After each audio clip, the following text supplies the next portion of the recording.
যতই বিপদে পড়েন না কেন কালী সাধনা তাবিজ নেবে না বাবা, যতই কলে পড়েন না কেন বাবা কালী সাধনা জাদু বিদ্যা করবে না বাবা, মাজারে পীরের কাছে গিয়ে কিছু চাইবে না বাবা, ওটাতে বান্দা শিরিক হয়ে मजलिसे में जब नाते शेखे आलम सुनाते गए फजाए राश की करती गए फरिश्ते झूम जाते गए किसी मजलिसे में जब नाते शेखे आलम सुनाते गए फजाए राश की करती गए फरिश्ते झूम जाती गए আল্লাহর ওলি মুজাদ্দিদ আল-বিসানি রাহমাতুল্লাহ আলাইহি হুজুরকে একদা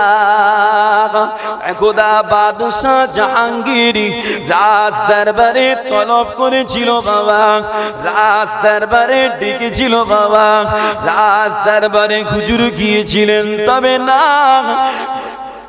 না শরিয়াত বিরোধী বাদশাকে সবাই যেভাবে সম্মান দেয় আল্লাহর ওলি সেভাবে সম্মান দেয়নি বাবা। আমার জানেরা বাদশা ওই সময় জিজ্ঞাসা করেছিল, ও আল্লাহর ওলি ও মুজাদ্দিদ আল-বিসানি আপনি কেন আমায় তাজিম করলেন না, আপনি কেন আমায় আদব করলেন না?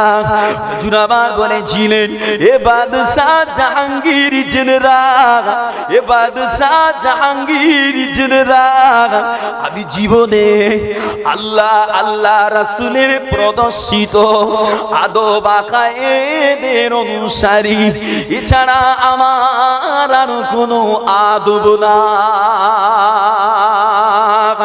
আমার বিজনের বাদশা ওই সময় বলেছিল, এ বাদশাহ জাহাঙ্গীর এক্ষুনি আমাকে সিজদা কর, এক্ষুনি আমাকে সিজদা কর। হুজুর আমার বলেছিলেন, এ বাদশাহ জিন্দাহ আমার এই মাথাটা আল্লাহ ছাড়া কারো কাছে নত হয় না, আমার এই মাথাটা আল্লাহ ছাড়া কারো কাছে নত হয় না, অতএব আজকে দিলে আমার মাথাটা তোর সামনে নত হবে না বাবা। আমার বিজনেরা ওই সময় বাদশাহ মনটা নরম করে বলেছিল, আপনি আল্লাহর ওলি মানুষ, আপনি যদি আমায় সিজদা না করেন আচ্ছা ঠিক আছে, আবার সিজদা করতে হবে না, তবে একটুখানি আপনার মাথাটা সামান্য নত করেন। হুজুর আমার বলেছিল, এটাও আমি করতে পারবো না। ওই সময় বাদশাহ সাথীদের গানে ডেকেছিল, কি কোথায় আছিস? আল-বিসানির মাথাটা, আল-বিসানির মাথাটা আমার সামনে একটু ঝুঁকা। এই না সময় কয়েকজন শক্তিশালী মানুষ হুজুরের মাথাটা জোর করে ধরে বাদশার সামনে নত করার চেষ্টা করেছিল বাবা, তবে এত শক্তি লাগানোর পরেও হুজুরের মাথাটা নিচু করা যায়নি। যে এত চাপ দিয়েছে, হুজুরের নাক দিয়ে রক্ত বার হয়েছে, তবে হুজুরের মাথা নিচু করতে পারে না। কেন? সির আল্লাহর জন্য, আল্লাহর দরবারে নত হবে, অন্য কোথাও না। কোন হুজুর হাজরাত নেতা বাদশা কোথাও না, সিজদার অধিকারী একমাত্র আল্লাহ। কে ঠিক না বলো নাকি? আবার কিছু কিছু ভাইয়ের মনে হয় না মাজারে গিয়ে ব্যারেল মারলে আমার ক বছর ছেলে হয় না হুজুর জানো, আমার ক বছর কষি হয় না, মাজারে গিয়ে ব্যারেল বেঁধে আমার কাঁড়ি কাঁড়ি হয়ে গেছে। এরম আছে। ও আমার প্রিয়জনেরা, ও আল্লাহর নবীর দিওয়ানারা, ওই সময় বাদশাহ সাথীদের এখানে বলেছিল, এ আমার বাগিরিরা, এ আমার বাগিরিরা, এক কাজ করো, একটা ছোট দরওয়াজা দিয়ে আলপেসানিকে আমার কাছে হাজিরি কর। দরওয়াজা যদি ছোট হয় মাথাটা নিচু করে ঢুকা লাগবে, দরওয়াজা যদি ছোট হয় মাথা নিচু করে ঢুকা লাগবে। ও আমার বিজানেরা, আল্লাহর দিকে উস্তাদে আলপেসানি রাহমাতুল্লাহ আলাইহি হুজুরকে নিয়ে যখন ছোট দরওয়াজায় ঢুকতে বলা হয়, হুজুর আমার মাথাটা না দিয়ে নিজের পাটা আগে ঢুকিয়ে দিয়েছিল বাবা। ও আমার বিজনেরা, আল্লাহ পাক কালামে বলে, ও আমার বান্দারা, ও আমার বান্দারা, লা তুশরিকি বিল্লাহ, লা তুশরিকি বিল্লাহ, আমার সাথে শরীক করবি না। কেন না, ইন্না শিরকা লা যুলমুন আযীম, শিরক করা মানে হলো আল্লাহ পাকের উপরে জুলুম করা। যে আমার সাথে শরীক করবি নি রে, আল্লাহ মানা করছে। আল্লাহর কালাম পারা নম্বর 3 সূরা আল ইমরানের 185 নম্বর আয়াত, আল্লাহ পাক বলছে, ইন্নাল্লাহা লা ইয়াগফিরু আইয়ুশরাকা বিহি, নিশ্চয়ই আল্লাহ শিরকের গুনাহ ক্ষমা করে না, এছাড়া অন্য কোনো গুনাহ আল্লাহ যাকে চায় মাফ করে দেয়। এছাড়া অন্য কোনো গুনাহ আল্লাহ যাকে চায় মাফ করে দেয়, শিরকের গুনাহ আল্লাহ ক্ষমা করে না। বাবাজিরা সতর্ক থাকবেন। বাবারা, মায়েরা বেশি করে ফেলে, কিছু দেখলে মাথায় কাজ করে, কিছুতে কিছু হলে আর মাথায় কাজ করে, বেরেল লওয়ার জন্য পাগল হয়ে যাবে। চলেন মহব্বতে দরুদ শরীফ, আল্লাহুম্মা সাল্লি আলা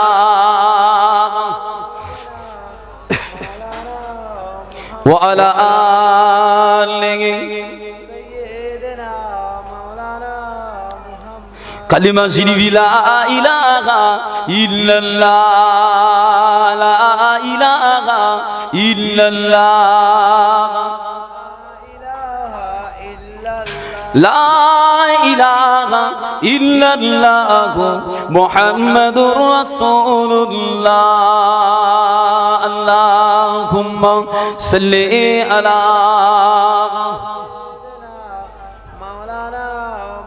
ওয়া আলা আলিহি। এ ভাই, এত কি হচ্ছে রে? আমি যদি হতাম মদিনার বুলবুলি, আমি যদি হতাম মদিনার বুলবুলি, উড়ে উড়ে দেখতাম মদিনার অলি গলি। আমি যদি হতাম মদিনার বুলবুলি, আমি যদি হতাম মদিনার বুলবুলি, উড়ে উড়ে দেখতাম মদিনার অলি গলি। শুনতাম মসজিদ নববীর মধুর আযান, শুনতাম মসজিদ নববীর মধুর আযান, সুরে সুরে উড়তাম মদিনার আসমান, সুরে সুরে উড়তাম মদিনার আসমান।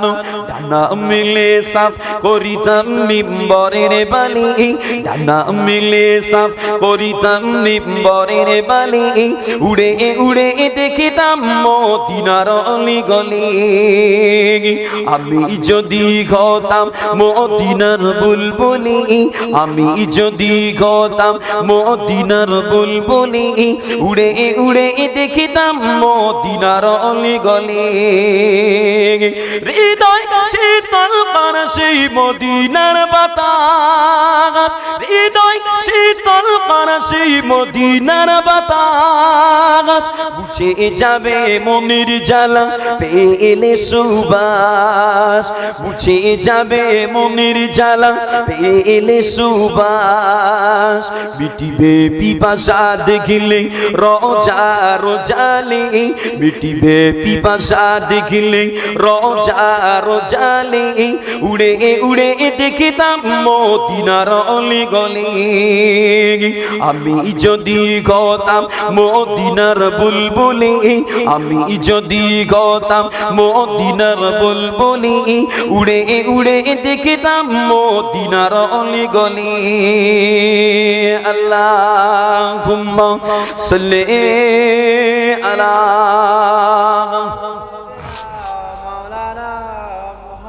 ওয়া আলা আলিহি সাল্লাল্লাহু আলাইহি ওয়াসাল্লাম সকলে পড়েন সাল্লাল্লাহু আলাইহি ওয়াসাল্লাম বাবাজিরা আল্লাহ নবী দয়ার নবী তাই সাহাবাদের বলে বাবা বাবা দুনিয়া পৃথিবীর জমিনে কেউ যেন নিজের আমলের বড়াই করো না আমলের উপরে ভরসা করো না কেন কারো আমল সেদিন নাজাত দিতে পারবে না আল্লাহ নবী সাহাবারা রাসূলে পাককে বলেছিলেন ও আল্লাহর নবী ও আল্লাহর হাবিবে পাক আপনার আমলও কি আপনাকে নাজাত দিতে পারবে না রাসূলে পাক বলেন না তবে আমার আল্লাহ পাক যদি দয়া করে রহমত দিয়ে আমাকে ঢেকে নেন যে ঢেকে নেয় এরপরেই রাসূলে পাক বলছে বাবা আমলের বড়াই করো না আমলের নাজাত আমলের ভরসা করো না যে আমল নাজাত দেবে তবে তোমরা কাজ করে যাবে ইবাদত করে যাবে কাজ করে যাবে ইবাদত করে যাবে সকালে সন্ধ্যা রাতে একটু আল্লাহর তাসবিহ পড়বে আশা করা যায়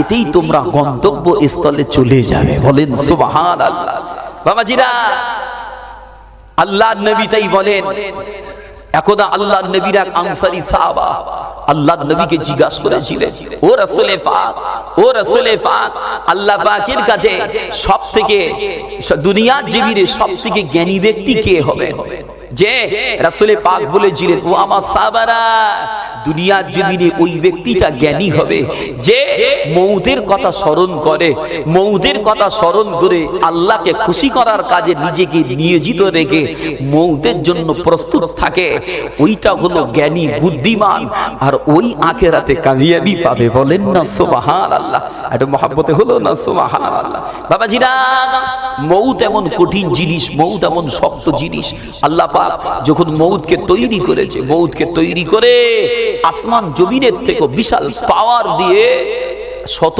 আবরণে মুড়ে 70টা শিকল দিয়ে মউতটাকে আল্লাহ বন্দী করে রেখেছে ও আমার বিজনেরা ও আল্লাহর নবীর দিওয়ানারা আল্লাহ পাক মউতকে এত পাওয়ারফুল করেছে বাবা মউতকে এত শক্তিশালী করেছে বাবা আল্লাহ পাক আসমান জমিনের থেকেও পাওয়ারফুল করেছে বাবা ও আমার বিজনেরা মউতকে তৈরি করার পরে মউতকে সৃষ্টি করার পরে আমার আল্লাহ পাক আদম আলাইহিস সালাম কে তৈরি করেছিলেন বাবা আদম আলাইহিস সালামকে তৈরি করার পরে জীবের জান কবজ করার জন্য আল্লাহর মালাইকা হযরত আজরাইল আলাইহিস সালামকে বলেছিলেন এ মালাইকা আজরাইল এ মালাইকা আজরাইল আমি আল্লাহ পাক তোমাকে জীবের জান কবজের দায়িত্বটা দিলাম আমি তোমার মউতের দায়িত্বটা দিলাম আল্লাহর মালাইকা বলেছিলেন ও রব্বি আল্লাহ পাক ও রব্বি আল্লাহ পাক মউতটা আবার কি জিনিস মউতটা আবার কেমন জিনিস আল্লাহ পাক ওই সময় মউতটাকে নিয়ে মালাইকাদের সামনে হাজিরি করেছিল বাবা আমার বেজানেরা আল্লাহর মালাইকারা মউত দেখার জন্য দল হয়ে দাঁড়িয়েছে বাবা কাতার দিয়ে দাঁড়িয়েছে বাবা ওই সময় আল্লাহ মউতকে বলেছিলেন আমার সৃষ্টি মউত এ আমার সৃষ্টি মউত তুমি তোমার পাখাটা মেলে আবার ফারিস্তাদের উপরে উড়ে উড়ে বেড়াও আর তোমার চোখগুলো দিয়ে আমার ফারিস্তাদের প্রতি দৃষ্টি দাও বাবা আমার বিজনেরা আল্লাহর নবীর দিওয়ানারা আল্লাহর ওয়াদার মউত মালাইকাদের উপরে ওড়ে আর ভয়ঙ্কর দৃষ্টি দিয়ে মালাইকাদের দিকে তাকায় বাবা। ওই দৃষ্টিটা দেখে আল্লাহর মালাইকারা সকলেই অজ্ঞান হয়ে গিয়েছিল বাবা, বেহুশ হয়ে পড়ে গিয়েছিল বাবা। ওই বেহুশ অবস্থায় 1000 বছর কেটে গিয়েছে বাবা। 1000 বছর পরে, 1000 বছর পরে যখন মালাইকাদের হুঁশ ফিরে এলো, যখন মালাইকাদের হুঁশ ফিরে এলো, ওই সময় আজরাইল আলাইহিস সালাম আল্লাহ পাককে বলেছিলেন, ও রব্বি আল্লাহ পাক, ও রব্বি আল্লাহ পাক, তুমি আপনি আপনার সৃষ্টির ভিতরে মউতের থেকে আর কি কঠিন জিনিস সৃষ্টি করেছেন। আল্লাহ পাক বলেছিলেন, আমি আল্লাহ সাদিক, আমি আল্লাহ কাহার, আমি আল্লাহই তো গোলাম আল্লাহ। আল্লাহ পাক ওই সময় বলেছিলেন, এ মালাইকা আজরাইল, আমি তোমার উপরে জীবের জান কবজের দায়িত্বটা দিলাম। আল্লাহর মালাইকা বলেছিলেন, ও রব্বি আল্লাহ পাক, আমি এটা পারবো না, আমি এটা পারবো না। কেন না? মউত আমার থেকে অনেক পাওয়ারফুল আল্লাহ, মউত আমার থেকে অনেক শক্তিশালী আল্লাহ। আল্লাহ পাক বলেছিলেন, ও মালাইকা আজরাইল, আমি আল্লাহ মউতের থেকে তোমার ক্ষমতা বাড়িয়ে দিলাম, মউতের থেকে তোমার শক্তি বাড়িয়ে দিলাম, মউতকে তোমার আয়াত থেকে বাড়িয়ে দিয়ে দিলাম। যে আজরাইল আলাইহিস সালামের যত ক্ষমতা ছিল তার থেকেও মউতের পাওয়ার বেশি। মউতের দৃষ্টি আছে, অনেকগুলো চোখ আছে, ওটা দেখে সব মালাইকা বেহুশ হয়ে গেছে বাবা। এখন বলে জান কবজের দায়িত্বটা যখন দিয়েছে আল্লাহ আরো পাওয়ার বাড়িয়ে মউতের থেকেও বেশি আজরাইল আলাইহিস সালামকে ক্ষমতাশীল করেছে বাবা। হয়তো অনেকে আমরা জানি আজরাইল আলাইহিস সালাম জান কবজ করবে, উনি মালাকুল মউত, কিন্তু মউত আর আজরাইল দুটো এক না।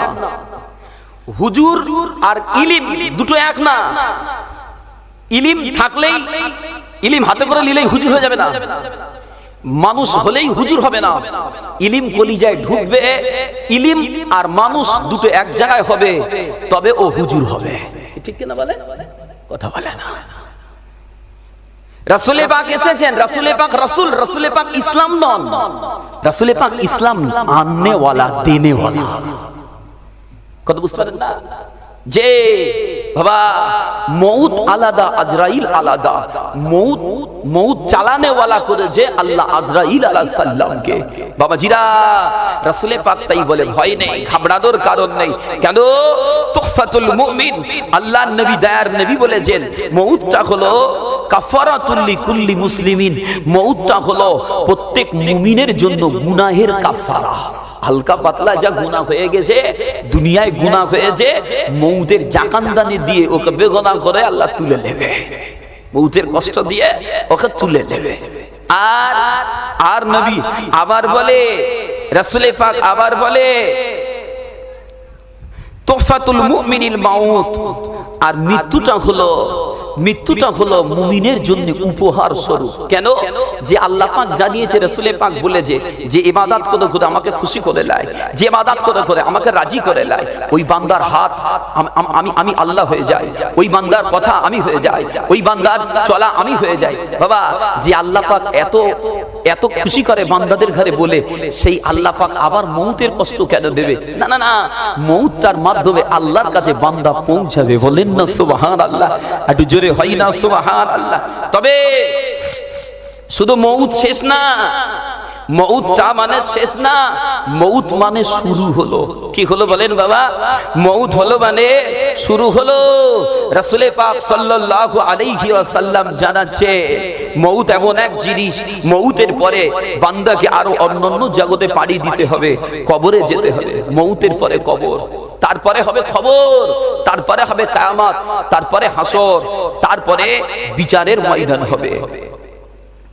ও আমার ভাইজানেরা, ও আল্লাহর নবীর দিওয়ানারা, আল্লাহর নবী দয়ার নবী আমার, আল্লাহর নবী প্যারা নবী আমার।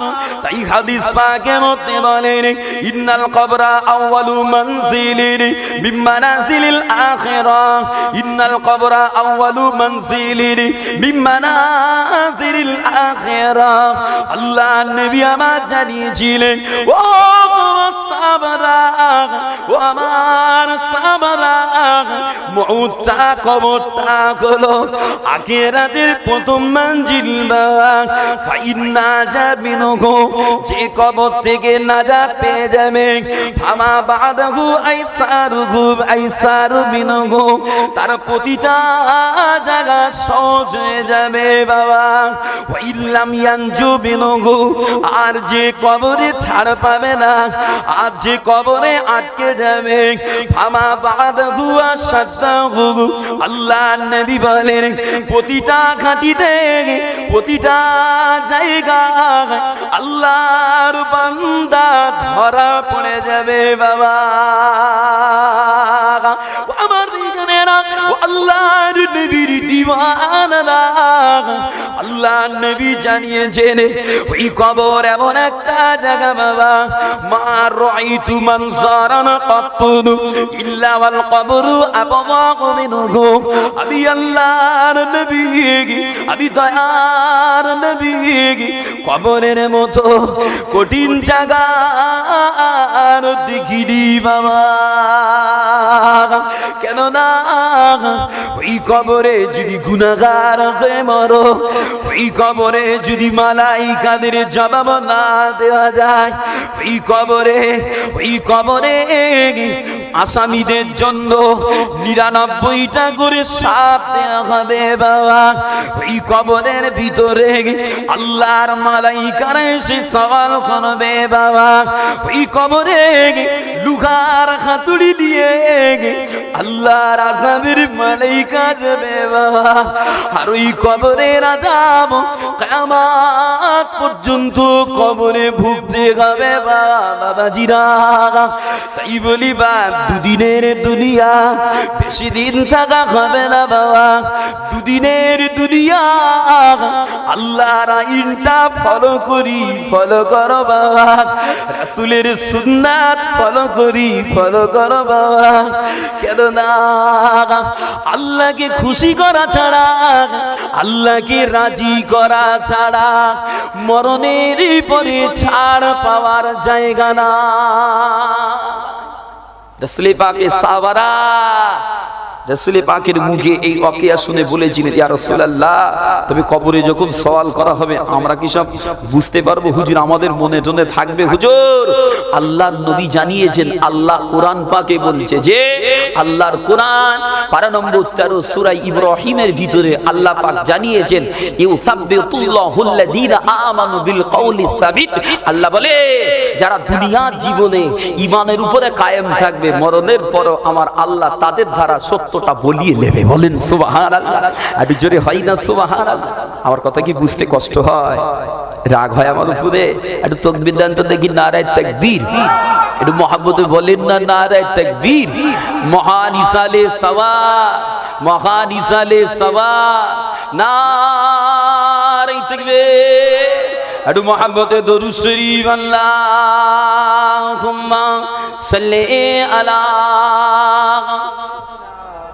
মাওলানা মুহাম্মদ ওয়া আলা আলিহি সাইয়্যিদিনা মুহাম্মদ। চিন্তা করে দেখো না কবরে কি যাবে না, চিন্তা করে দেখো না কবরে কি যাবে না, যে কবরে আল্লাহ ছাড়া বন্ধুকে গো থাকবে না, যে কবরে আল্লাহ ছাড়া বন্ধুকে গো থাকবে না, চিন্তা করে দেখো না কবরে কি যাবে না, চিন্তা করে দেখো না কবরে কি যাবে না।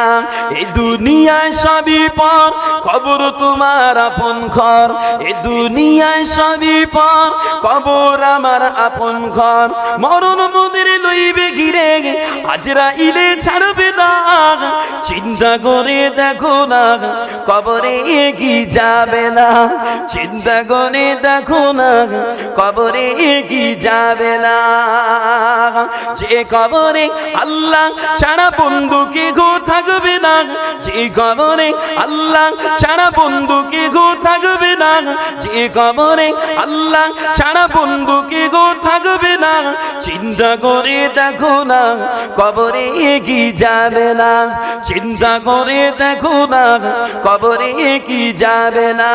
এ দুনিয়ায় সবই পর, কবর তোমার আপন ঘর, এ দুনিয়ায় সবই পর, কবর তোমার আপন ঘর। মরণ তোমার লইবে ঘিরে, আজরাইলে ছাড়বে না, চিন্তা করে দেখো না কবরে কি যাবে না, চিন্তা করে দেখো না কবরে কি যাবে না। দিলে ভরা অহংকার, চিনলে না যো খোদার ঘর, দিলে ভরা অহংকার, চিনলে না যো খোদার ঘর।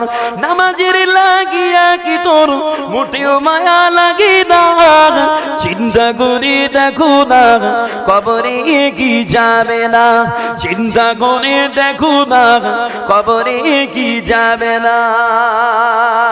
আল্লাহুম্মা সাল্লি আলা